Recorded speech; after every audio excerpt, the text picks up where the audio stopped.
شہزام نے اسے حقارت سے دیکھا۔ فکر نہ کرو، چاہے صبرین تمہارے ساتھ نہ بھی جا رہی ہوتی پھر بھی یہ ممکن نہ ہوتا۔ خواب دیکھنا بند کرو۔ زارون جس کی پریڈ پر بارش ہو گئی تھی اب شہزام سے بات نہیں کرنا چاہتا تھا۔ سبی، احتیاط کرنا۔ شہزام نے صبرین کے پاس جا کر اس کا چھوٹا سا چہرہ چھوا۔ دوسرے مردوں سے دور رہنا، یہ بات اپنے لیے بچا کر رکھو۔ صبرین نے وہ الفاظ واپس کرتے ہوئے کہا اور فریہ کے ساتھ ہاتھ میں ہاتھ ڈال کر روانگی کے دروازے کی طرف چل دی۔ شہزام نے ان دونوں کو ہاتھ میں ہاتھ پکڑے دیکھا اور اس کے دل کو کچھ عجیب سا محسوس ہوا۔ اسے یہ پسند نہیں آیا جو وہ کسی اور کے ساتھ ہاتھ میں ہاتھ ڈال کر چلتی تھی، چاہے وہ عورت ہی کیوں نہ ہو۔ جہاز میں فریہ اور صبرین ساتھ بیٹھی تھی۔ دونوں خواتین آہستہ آہستہ باتیں کرتی رہیں، گویا ان کے پاس بات کرنے کے لیے کبھی نہ ختم ہونے والے موضوعات تھے۔ زارون ان کے پیچھے بیٹھا تھا اور خواتین نے اس کی طرف دھیان نہیں دیا۔ بور ہو کر اس نے آنکھیں بند کی اور میلبورن تک نیند میں سفر کیا۔ جہاز میلبورن ایئرپورٹ پر لینڈ کر گیا۔ فہد پہلے سے ہی ایک طویل سوٹ میں کھڑا تھا۔ جب اس نے زارون کو دیکھا، اس کا خوبصورت چہرہ بے رخی سے بھرا تھا۔ مسٹر زارون شاہ، تم یہاں اپنے معاملات خود حل کر سکتے ہو۔ تمہیں شیخ فیملی آنے کی ضرورت نہیں ہے۔ سب کو پتہ ہے کہ تم نے میری چھوٹی بہن سے شادی محض مجبوراً کی ہے۔ تو اپنے سسرال کے لیے کوشش کرنے کی ضرورت نہیں ہے۔ دونوں طرف کی فیملی کو صرف تکلیف ہوگی۔ زارون کو شرمندگی محسوس ہوئی۔ یہ اس کی غلطی تھی جو پچھلے دنوں شیخ فیملی کے ساتھ کھانا کھایا تھا۔ تب اس کے دل میں میرا تھی، اس لیے اس کا رویہ اتنا اچھا نہیں تھا۔ چاہے ہم مجبوراً شادی کر رہے ہوں، یہ حقیقت ہے کہ ہم شادی شدہ ہیں۔ پورے ملک کو یہ بات معلوم ہے۔ اگر میں یہاں میلبورن میں ہوں اور شیخ فیملی کا دورہ نہیں کرتا تو جب یہ خبر پھیلے گی تو تم بھی شرمندہ ہو گئے۔ تم نے پہلے ہی شیخ فیملی کو کئی بار شرمندہ کیا ہے۔ فہد بالکل خوش نہیں تھا۔ زارون نے اپنی ناک کو چھوا۔ چاہے تم مجھے خوش آمدید نہ کہو، میں پھر بھی اپنی ذمہ داریوں کو پورا کرنا چاہتا ہوں۔ میرے والدین نے بہت سارے منگنی کے تحفے تیار کیے ہیں، تو مجھے وہ شیخ فیملی کو پہنچانے ہیں۔ فہد نے اس کی طرف سرد نگاہ ڈالی، پھر فریہ کو کاندھے سے پکڑ کر کہا، چلو گھر چلیں۔ صبرین، ہمارے ساتھ چند دن رہو۔ مجھے ابھی قبرستان جانا ہے تاکہ اپنے دادا دادی کی قبروں پر پھول رکھ سکوں۔ صبرین نے مسکراتے ہوئے انکار کیا۔ پھر میں تمہارے لیے گاڑی کا انتظام کرتا ہوں۔ ضرورت نہیں ہے اس کی، برانچ آفس نے میرے لیے گاڑی کا انتظام کر لیا ہے۔ تم جلد گھر واپس چلے جاؤ۔ رات کو تمہارے پاس آ کر تمہیں تنگ کروں گی۔ صبرین نے ہاتھ ہلایا، فہد نے سر ہلایا۔ جب وہ ابھی فریہ کے ساتھ جانے ہی والا تھا تو اچانک کچھ یاد آیا اور وہ رک گیا۔ ویسے صبرین، مجھے سنا ہے کہ تمہارے ماموں اور مامی جلد جیل سے رہا ہو جائیں گے۔ کیا؟ فریہ غصے میں آ گئی۔ اس سے پہلے کہ صبرین کچھ کہہ پاتی، انہیں سپی کی وراثت چوری کرنے اور بڑی دادی کے قتل میں ملوث ہونے کا شبہ تھا۔ انہیں جیل میں ساری زندگی گزارنی چاہیے تھی، پھر وہ اتنی جلدی کیوں رہا ہو رہے ہیں؟ میں نے سنا ہے کہ وہ جیل میں اچھا سلوک کر رہے ہیں اور کچھ قابل قدر کام بھی کیے ہیں۔ فہد نے سوچتے ہوئے کہا، انہیں اگلے ہفتے رہا کر دیا جائے گا۔ صبرین نے گہرا سانس لیا اور بھاری دل کے ساتھ کہا، اس نے جعفر اور صالحہ کو جیل میں ڈالنے کے لیے بہت محنت کی تھی۔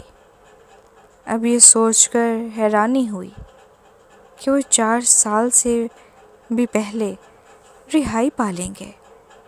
یہ کوئی ایسا معاملہ نہیں تھا جسے کوئی بھی برداشت کر سکے۔ انہوں نے کیا خدمات انجام دی؟ صبرین نے تجسس سے پوچھا۔ مجھے نہیں معلوم۔ فہد نے سر ہلایا۔ صبرین کی بھویں مزید سکڑ گئیں۔ یہ سمجھ سے باہر ہے۔ ایسی کیا خدمات ہو سکتی ہیں جو ان کی 20 سال سے زیادہ کی قید کی سزا معاف کر دے؟ کیا یہ کسی طرح سے عابد سے تعلق رکھتا ہے؟ فریہ حیران ہوئی۔ تم یہ کہہ رہی ہو کہ وہ واپس آ گئی ہے؟ یہ ناممکن ہے۔ جعفر اور اس کی بیوی جیل گئے تو آبش اپنے والدین کی پرواہ کیے بغیر بھاگ گئی اور پھر کبھی واپس نہیں آئی۔ ایسی عورت میں کوئی ضمیر نہیں ہوتا۔ مجھے نہیں پتا، لیکن آسٹریلیا اس کا گھر ہے۔ اس کا واپس آنا معمول کی بات ہے۔ صبرین نے ایک لمبا سانس لیا۔ لیکن کیا اس کے پاس جعفر اور اس کی بیوی کو بچانے کی طاقت ہے؟ وہ ہمیشہ چھپ کر رہتی ہے، اور جب بھی ہم نے ایک دوسرے کا سامنا کیا، میں کبھی بھی اس کے سامنے نہیں جیت سکی۔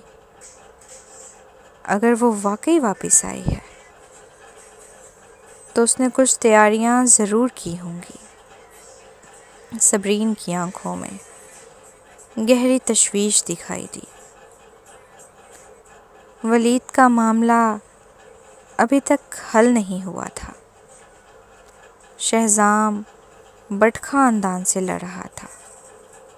اگر آبش اب واپس آئی تو یہ معاملہ مزید پیچیدہ ہو جائے گا۔ زارون نے ادھر ادھر نظر دوڑائی۔ آبش کون ہے؟ فریہ نے غصے سے اس کی طرف دیکھا۔ سپی کی کزن۔ وہ ایک بہت ہی بری عورت ہے، شاید میرا سے بھی زیادہ بری۔ زارون دنگ رہ گیا۔ وہ میرا کے ہاتھوں دہائیوں تک دھوکہ کھا چکا تھا، لیکن کیا کوئی ایسا بھی ہے جو میرا سے زیادہ چال باز ہو؟ چلو ان خوشگوار باتوں کو چھوڑو۔ تمہاری حیثیت اب اتنی کم نہیں ہے۔ چاہے وہ واپس آ جائے، تمہیں خوف زدہ ہونے کی ضرورت نہیں۔ فہد نے ہلکی مسکراہٹ کے ساتھ کہا۔ یہ سچ ہے سپی، اب میں انکل احسان کی گود لی ہوئی بیٹی ہوں۔ میں ضرور تمہاری مدد کروں گی۔ فریہ نے صبرین کا ہاتھ اپنے بازو میں ڈال کر کہا۔ اصل میں اگر وہ واپس آ گئی ہے تو یہ ہمارے لیے اچھا ہے۔ ہم اس کے ساتھ تمام حساب کتاب کر لیں گے۔ اس بار ہم اسے بچنے نہیں دیں گے۔ شکریہ، لیکن یہ صرف ایک خیال تھا، شاید وہ واپس نہیں آئی۔ صبرین مسکرائی۔ فریہ اور باقی سب کے جانے کے بعد وہ زیر زمین پارکنگ لاٹ کی طرف چل دی۔ زیادہ دیر نہ گزری تھی کہ ایک درمیانے عمر کا آدمی جلدی سے آیا۔ Chairman Sabreen, I'm sorry، traffic کی وجہ سے دیر ہو گئی۔ یہ وہ گاڑی ہے جو آپ نے منگوائی تھی۔ کوئی بات نہیں۔ صبرین نے گاڑی کی چابیاں لی۔ تم واپس جا سکتے ہو۔ گاڑی میں بیٹھ کر اس نے کچھ پھول خریدنے کے لیے جا کر ایک دکان پر رکنے کا فیصلہ کیا۔ دکان میلبورن کی ایک پرانی گلی میں تھی۔ وہ بڑی پھولوں کی دکان میں داخل ہوئی اور کہا، جناب مجھے کچھ پھول دے دیں براہ کرم۔ جی ٹھیک ہے۔ آدمی نے جلدی سے پھول تیار کیے اور ان کی طرف بڑھا دیے۔ کیا آپ پھولوں کی چادر بھی بیچتے ہیں؟ صبرین نے پوچھا۔ نہیں۔ آدمی نے سر نفی میں ہلایا۔ ایک نوجوان آدمی ابھی آیا تھا اور میرے سارے اسٹاک خرید لیے۔ وہ شاید کسی بزرگ کو عزت دینے کے لیے لے جا رہا تھا۔ صبرین دنگ رہ گئی۔ ایسا لگ رہا تھا کہ ہر جگہ عجیب لوگ ہیں۔ ٹھیک ہے، پھر میں کسی اور جگہ دیکھ لوں گی۔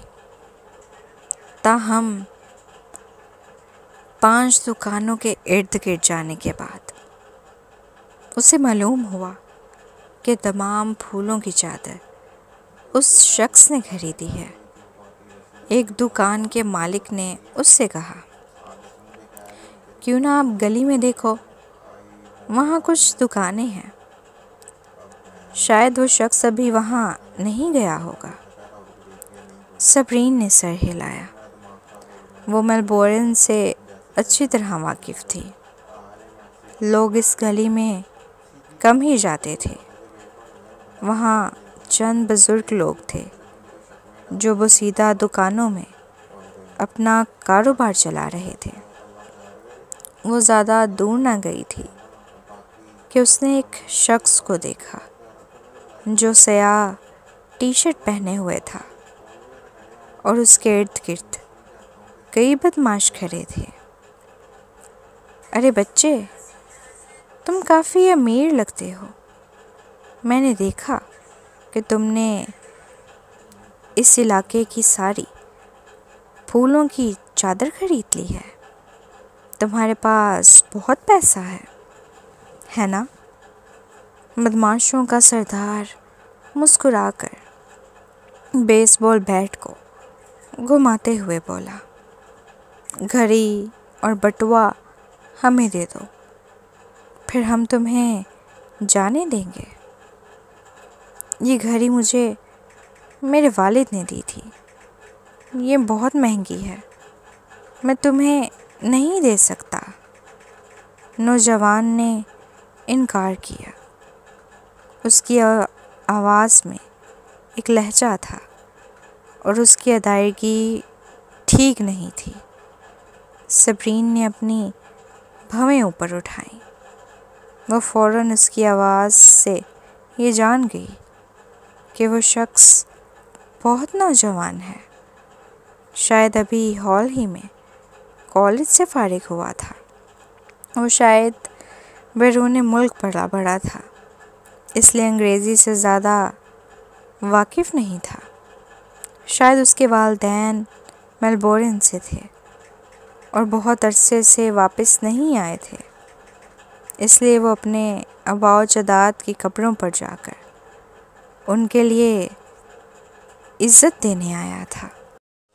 وہ بہت جوان تھا، لیکن اس نے اپنے مرے ہوئے بزرگوں کے لیے ساری پھولوں کی چادر خریدی تھی۔ وہ یقینی طور پر چاہتا تھا کہ وہ اچھے طور پر آخرت میں رہے۔ صبرین پہ اس نوجوان کا اچھا تاثر ہوا۔ ہاں، تمہیں لگتا ہے کہ تمہارے پاس کوئی انتخاب ہے؟ بدمعاش نے ہنستے ہوئے کہا۔ تمہیں کیا لگتا ہے؟ تمہیں فوراً یہ چیزیں ہمارے حوالے کرنی ہوں گی، ورنہ تمہیں رینگ کر جانا پڑے گا۔ دن دہاڑے لوٹ مار کر رہے ہو، مجھے لگتا ہے کہ تم سب پاگل ہو گئے ہو۔ صبرین ہلکی مسکراہٹ کے ساتھ ان کے پاس آئی۔ آج اس نے پھٹے ہوئے جینز، سفید ٹی شرٹ اور مدھم نیلے جینز جیکٹ پہنی تھی۔ اس کی ناک کے بل پر سیاہ چشمے لٹک رہے تھے، جس کی وجہ سے وہ پہلی نظر میں اپنے 20 یا 22 کے قریب کی عمر کی لگ رہی تھی۔ اگرچہ اس کے چہرے کی خصوصیات چشموں سے ڈھکی ہوئی تھی، لیکن اس کی شکل واضح طور پر خوبصورت تھی۔ اس کی نمایاں ناک کی ہڈی اور معتدل موٹے ہونٹوں کے ساتھ، یہاں تک کہ میپل شیڈ لپسٹک کے باوجود، وہ اتنی روشن اور دلکش نظر آ رہی تھی کہ ہر کوئی حیران رہ گیا۔ مبین کاسٹرنر اس کی طرف دل کی دھڑکن کے ساتھ دیکھ رہا تھا۔ کسی وجہ سے اس نے محسوس کیا کہ یہ عورت اسے ایک شناسا سی لگان دے رہی ہے۔ اس نے جب شہرین یزدانی کی جوانی کی تصویریں دیکھی تھیں تو اسے یقین تھا کہ اس کی ماں سب سے زیادہ خوبصورت عورت ہے، لیکن جب اس نے اس نوجوان عورت کو سامنے دیکھا تو اچانک اسے ایسا محسوس ہوا کہ اس کی شکل اس کی ماں سے کم نہیں تھی۔ اگرچہ وہ اس کی آنکھیں نہیں دیکھ پا رہا تھا، اسے محسوس ہو رہا تھا اس کی آنکھیں بھی بہت خوبصورت ہوں گی۔ آبش بھی ایک خوبصورت عورت تھی، تاہم اس کے مقابلے میں اس کے چہرے کی خصوصیات مکمل طور پر اس عورت کے سامنے دھندلا گئی تھیں۔ صبرین بھی اس نوجوان کو دیکھ رہی تھی۔ وہ رکی۔ یہ نوجوان 6 فٹ 2 انچ کا تھا۔ اس کے چھوٹے بال اس کے مخلوط نسل کے چہرے کی خصوصیات کو زیادہ نمایاں کر رہے تھے، اور وہ سرکشی اور بدتمیزی کا ایک تاثر دے رہا تھا۔ اس کی آنکھیں شاکنگ نیلی تھیں اور بہت خوبصورت لگ رہی تھیں۔ وہ دوسروں کو مسحور کرنے کی طاقت رکھتی تھی۔ ایسی شکل و صورت کے ساتھ وہ جہاں بھی جاتا سب سے خوبصورت آدمی نظر آتا۔ ایسا لگ رہا تھا کہ وہ صرف 3 یا 4 سال اس سے کم عمر کا تھا۔ واہ، یہ خوبصورت لڑکی کہاں سے آئی؟ وہ خود ہی ہمارے دروازے تک پہنچ گئی۔ ایک بدماش کی آنکھیں چمک گئیں جب اس نے صبرین کو دیکھا۔ بیبی، تم میرے ساتھ گھر کیوں نہیں چل جاتی؟ پھر میں اسے لوٹوں گا نہیں۔ خوبصورت پری، جلدی سے جاؤ، میں انہیں روکتا ہوں۔ مبین نے اپنا بازو اٹھا کر اس کے پیچھے خود کو کھڑا کیا۔ صبرین کے منہ کے کونے ہلے۔ کیا خوبصورت پری، یہ شخص کس دور دراز کی کھائی سے نکلا ہے؟ بس کرو، تم دن دہاڑے ایک غیر ملکی کو لوٹنے کی کوشش کر رہے ہو۔ ہمارے لوگوں کو شرمندہ مت کرو۔ صبرین نے مبین کا ہاتھ ہٹایا اور آہستہ آہستہ چلتے ہوئے بدماشوں کے ہاتھوں سے لکڑی کے تختے چھینے اور انہیں دور پھینک دیا۔ یہ تیز حرکتیں دیکھ کر مبین دنگ رہ گیا۔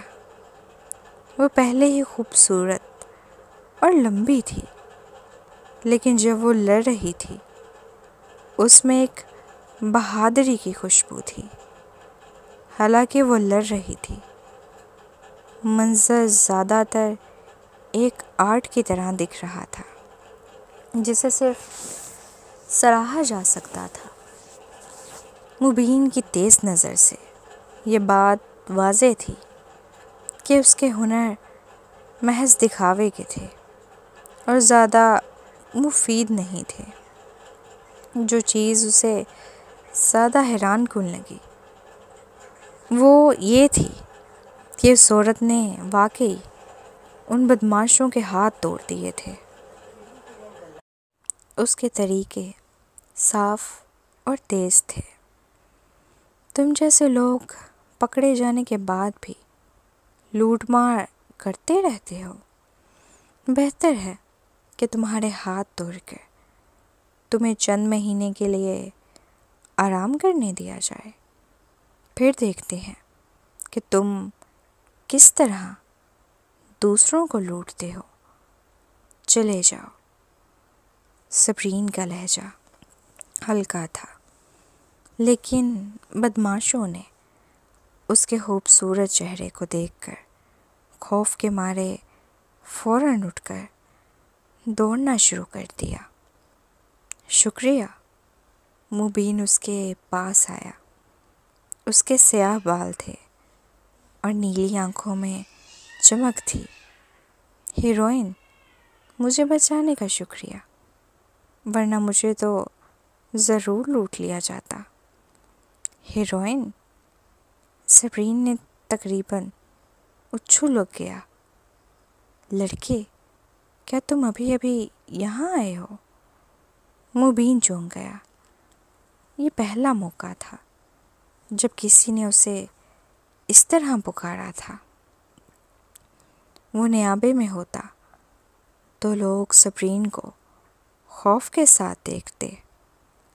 آخرکار وہ تو پہلی شخص تھی جس نے کاسٹنر خاندان کے شہزادے کو لڑکا کہہ دیا تھا۔ تم نے مجھے کیا کہا؟ وہ تھوڑا سا حیرت زدہ ہو کر بولا۔ اس کا لہجہ اور بھی دلکش تھا۔ تم تو بس 20 کے لگتے ہو۔ صبرین نے اس کا جائزہ لیا۔ ہاں، میں اس سال 21 کا ہوں۔ مبین نے اس کے نوجوان چہرے کو دیکھتے ہوئے حیرت کا اظہار کیا۔ تم مجھ سے بڑی ہو؟ میں تم سے چند سال بڑی ہوں، تو تم میرے لیے ابھی بچہ ہو۔ صبرین نے اس کے ہاتھ میں موجود پلاسٹک کے بیگ کو دیکھا جس میں سارے پھولوں کی چادر تھی۔ جو شخص سارے پھول خرید رہا تھا وہ یقیناً وہی تھا۔ اس کے ہاتھ میں موجود گھڑی اور گلے میں لٹکا ہوا ہار قیمتی تھے، اس لیے یہ بات واضح تھی کہ اسے دوسرے لوگ نشانہ بنائیں گے۔ وہ ایک امیر جاہل کی طرح نظر آ رہا تھا جو حال ہی میں بیرون ملک سے آیا تھا۔ یہ ایک پرانی گلی ہے جہاں مختلف قسم کے بدماش پھرتے ہیں۔ تمہیں ایسی جگہوں پر اس لباس میں نہیں گھومنا چاہیے، فوراً واپس جاؤ، اس نے کہا اور وہاں سے روانہ ہو گئی۔ چونکہ وہ پھولوں کی چادر نہیں خرید سکی تھی، اس نے جو پھول خریدے تھے وہ انہیں پیش کرنے کا فیصلہ کیا۔ ہیروئن، براہ کرم اپنا نام بتائیے، مبین اس کے پیچھے چلتے ہوئے بولا۔ صبرین ٹھٹک گئی اور تقریباً گر ہی گئی۔ وہ ہنسی اور غصے کے درمیان میں تھی۔ تم نے کیا کہا؟ اپنا نام بتائیے۔ کیا تم ایلزابتھن دور میں رہ رہے ہو؟ مجھے وہ دور پسند ہے جب کتابیں لکھی جاتی تھیں، لوگ اس دور میں بات کرتے تھے۔ مبین نے شرمندگی سے وضاحت کی۔ میں نے سوچا میں کل ہی اس ملک آیا ہوں، اس لیے یہاں کی ثقافت کے بارے میں زیادہ نہیں جانتا۔ تم نے خود کہا کہ یہ قدیم دور تھا، یہ جدید دور ہے، بس اپنے ملک کے مطابق بات کرو۔ صبرین نے ہنستے ہوئے کہا۔ اوہ، مبین نے سر ہلایا۔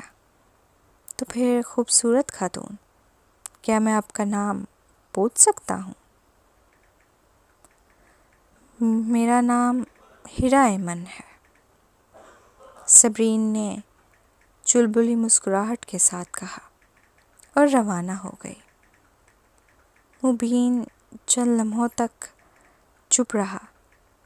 ہیرا ایمن، ہیروئن، کتنی دلچسپ بات ہے۔ وہ اپنی لمبی ٹانگوں کے ساتھ وہاں سے نکل آیا۔ گاڑی میں بیٹھ کر اس نے شہرین کا فون اٹھایا۔ تم چھوٹے بچے، کیا تم خفیہ طور پر آسٹریلیا چلے گئے ہو؟ ماں، میں کل رات ہی میلبورن پہنچا تھا، مبین نے ہنستے ہوئے کہا۔ کیا میں نے آپ سے یہ نہیں کہا تھا کہ مجھے آپ کا شہر دیکھنا ہے؟ جب میں انتظامات مکمل کر لوں گا، آپ اور ابو واپس آ جانا۔ آج صبح میں نے انکل اور آنٹی سے ملاقات کی اور دادا دادی کی قبروں کے بارے میں پوچھا۔ میں بعد میں ان کی زیارت کرنے جا رہا ہوں۔ شہرین نے اس کی بات سنی تو وہ اسے ڈانٹنے کی بجائے چند لمحوں کی خاموشی کے بعد صرف یہ پوچھا، تمہارے انکل اور آنٹی کیسی ہیں؟ ویسے تو وہ ٹھیک نہیں ہیں، کئی سالوں سے جیل میں بند ہیں اور لگتا ہے کہ وہ بوڑھے ہو گئے ہیں، لیکن انکل میں تمہاری کچھ شباہت ہے، مبین نے کہا۔ احتیاطاً میں نے پرانے یزدانی خاندان کے گھر کے بارے میں بھی پوچھا۔ وہاں کبھی یزدانی خاندان رہا کرتا تھا اور ان کی بیٹی کا نام شہرین یزدانی تھا، لیکن وہ 20 سال پہلے سمندر کے ایک حادثے کا شکار ہو گئی تھی۔ جعفر یزدانی کی بھی 2 بیٹیاں تھیں، صبرین اور آبش یزدانی۔ صبرین کو بچپن سے ہی ان کے ساتھ پالا گیا، لیکن آبش کو بچپن میں ہی انسانی اسمگلنگ کا شکار بنا دیا گیا تھا۔ پھر وہ انہیں مل گئی۔ تمہیں شک ہے کہ آبش نے جو کہا وہ جھوٹ تھا؟ شہرین نے الجھن میں پوچھا۔ تم نے تو ڈی این اے ٹیسٹ کروا لیا تھا، وہ واقعی میری بیٹی ہے۔ میں جانتا ہوں، بس احتیاطاً چیک کر رہا تھا، مبین نے کہا۔ ماں، یہ بات سمجھ میں آتی ہے کہ میلبورن میں اتنی خوبصورت خواتین کیوں ہیں۔ مجھے یہاں آئے ہوئے ابھی ایک ہی دن ہوا ہے، لیکن میں پہلے ہی ایک ایسی خوبصورت لڑکی سے مل چکا ہوں جس کے حسن کا مقابلہ تم سے ہو سکتا ہے۔ جب تم جوان تھی، وہ اب تک کی سب سے خوبصورت عورت ہے جو میں نے دیکھی ہے۔ حالانکہ تم بھی خوبصورت ہو، لیکن تم اب اتنی جوان نہیں ہو۔